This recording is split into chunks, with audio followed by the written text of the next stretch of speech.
Hello and welcome to another Wolfie's Way tutorial.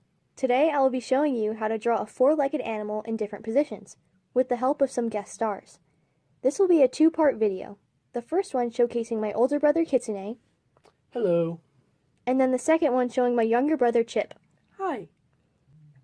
Today Kitsune and I will be showing you how to draw two different side-facing positions. Chip won't be in this part of the tutorial, but you'll hear from him again in the next. So he'll be leaving for now. See ya. Alright, we are just about ready to begin the tutorial, but before I start, I just want to give a disclaimer. Be sure to use these instructions in a way that works with your style comfortably. If you're wondering why I'm using my brother's drawings, it's because they have very different styles from mine, and I want to show you how they use these instructions and yet have different outcomes. Their point of being here is to show you that you can draw your own way and use these instructions how you are comfortable.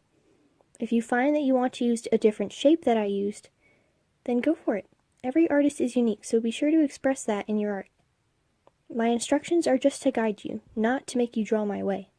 So while following along, just remember that you can do whatever you want with your animal. Don't feel pressured to follow my exact lines. These are just basic instructions you can use and work around while drawing your own animals. Alright, now that's all been said, let's start drawing. Okay, the first thing that I'm going to do is draw basic circles and lines for the body structure. These would be circles for the head, chest, and hind legs.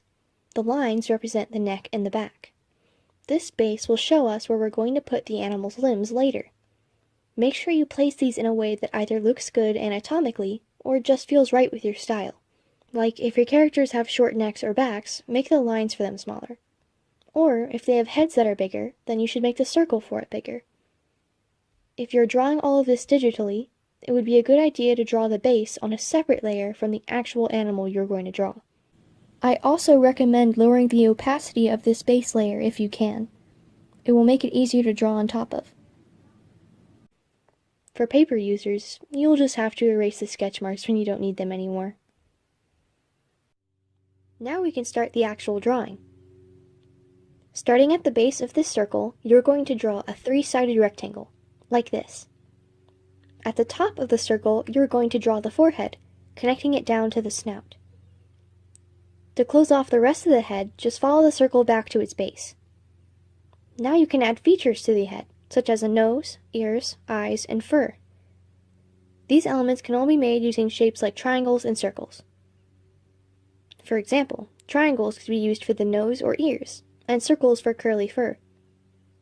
Your options are limitless, though. You can make spiky fur and rounded ears if you wanted to. Eyes can also be any shape, round, squinty, or even closed. Just know that the shapes you use can show the type of animal it is and the type of personality it has. I'll go into an in-depth talk about that later, while Kitsune is drawing another pose for you. The next thing we're going to draw is the neck. First, draw a relatively straight line from the middle of the head to the circle. Then round it out, creating the chest. For the back of the neck, find the most back part of the head. With that area in mind, draw a line down. Once it reaches the line you made for the back, slightly curve it, then follow the line. When you reach the last circle, curve upward and around it. To finish the body, you need to draw the stomach. You can either do this by drawing a straight line from circle to circle, or by making a kind of peanut shape. If you do the peanut shape, you'll need to curve inward and then outward. With that done, we can move on to the legs. To draw a front leg, start off with a long oval, half in and out of the body, give or take. Make sure it starts in the circle for the chest. Then, trace the front of the oval. Put emphasis on the top curve because that is the shoulder blade. Continue the line down for as long as you want the leg to be. Now, on the other side of the oval, go to the bottom and draw a curve out. Then, draw a straight line going down, but slightly tilted towards the front line for the leg. Finish it off with a square block for the paw. Using all of those steps, draw the other front leg. This time, though, make the leg a little distanced or smaller from the other one. These legs are not stepping on each other, so give them a small distance, kind of like how I drew it. Now that they're both done, you can add some features onto the paws, like lines for the paw digits, or claws if you'd like. Once you are done, you can erase parts of the oval you don't need anymore. Now for the back legs. You're going to do the oval again in this last circle, but a little bigger. Then add another oval, but much smaller and almost tilted on its side. Draw a straight line down for how long you want the leg to be. Make sure the front legs and the back legs match up, like they are on an even, leveled surface. If you don't do this, the legs will be unproportionate. I recommend drawing a straight line from the front legs to the back legs. Try to keep it as straight as possible. Again, end the leg with a square and connect it to the rest of the leg with a straight line up. Now trace the front of this oval. That is the front of the hind leg. For the back of the leg, start from the animal's back and follow the curve that the leg makes. Connect it to the small oval. Now you can erase parts of the oval that you don't need anymore. Alright, now repeat those steps for the other hind leg. Remember to give the two legs a small distance, like you did before. If you are having difficulty drawing it, try to draw it in the process that I did, starting with the back curve and going down. The final feature you need to draw is the tail. You can literally do anything with it. You can make it as long, short, or fluffy as you want. Just remember that if the tail is really fluffy, the body should be too, for the sake of unity in your character. Once your tail is done, be sure to do some touch-ups on the drawing if necessary. I'll be adding more fur and fixing up some lines here and there. If you followed all those steps, then great, you just drew an animal facing the side position. Don't go yet though, because I'm going to highlight some important lines and shapes that I used while drawing this animal. The back should slightly slope up towards the back leg. The back of the hind legs should curve and then go straight down. The snout is basically a rectangle, and the head is a circle.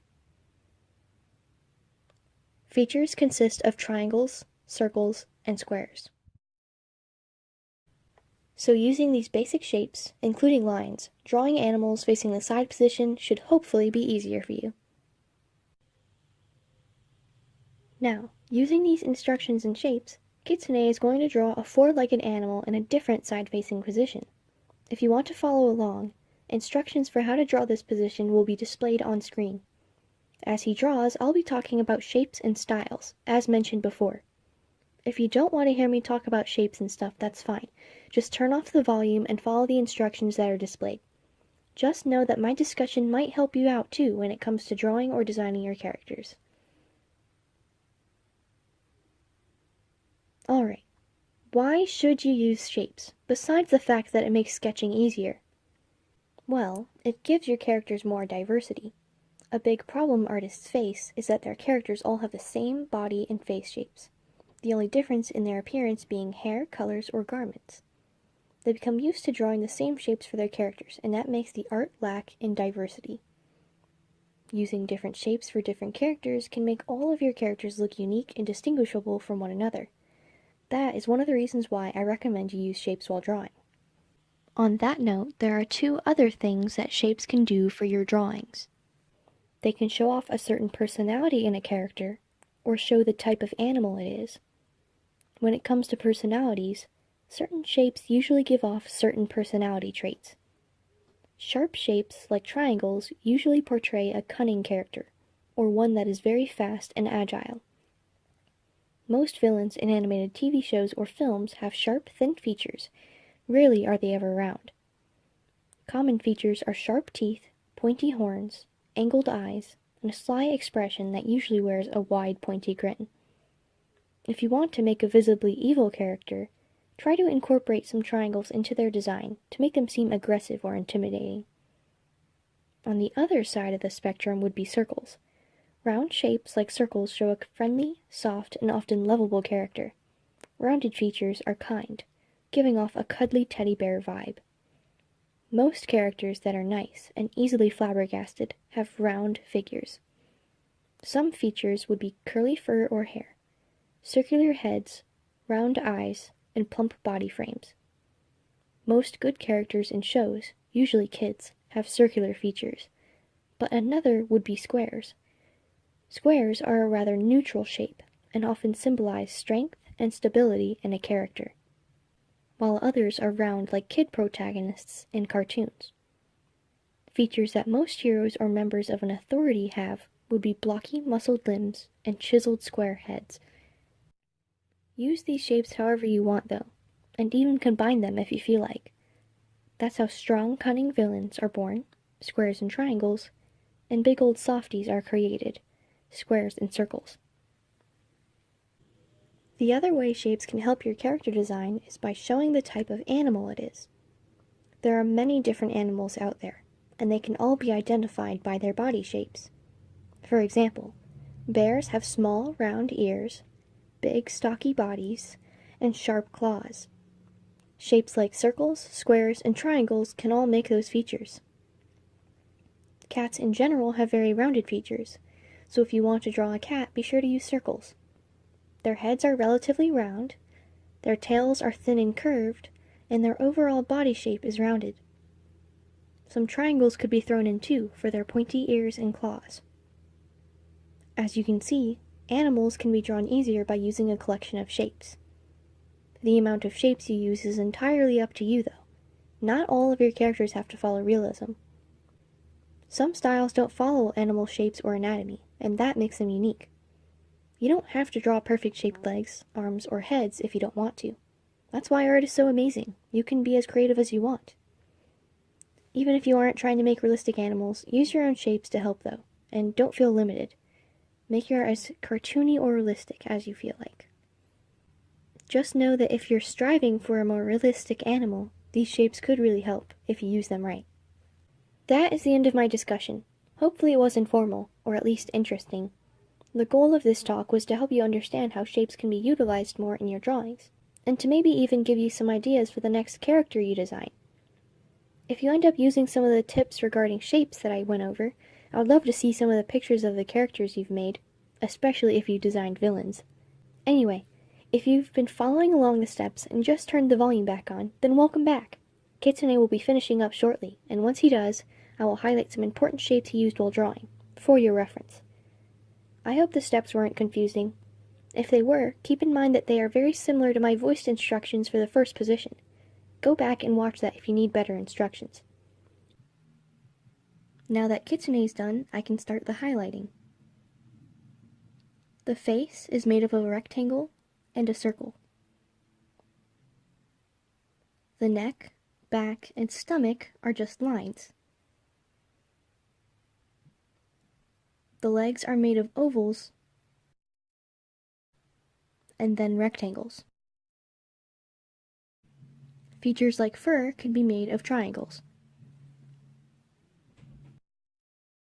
Alright, that is the end of part 1 in Wolfie's way on drawing animals. In part 2, I will show you how to draw a front-facing position, and then I will talk about anatomy and styles. That one might take some time to complete, but it will definitely be made. I hope this tutorial was helpful, and remember, if you still need help, I love responding to comments. Bye everyone, and have a nice day.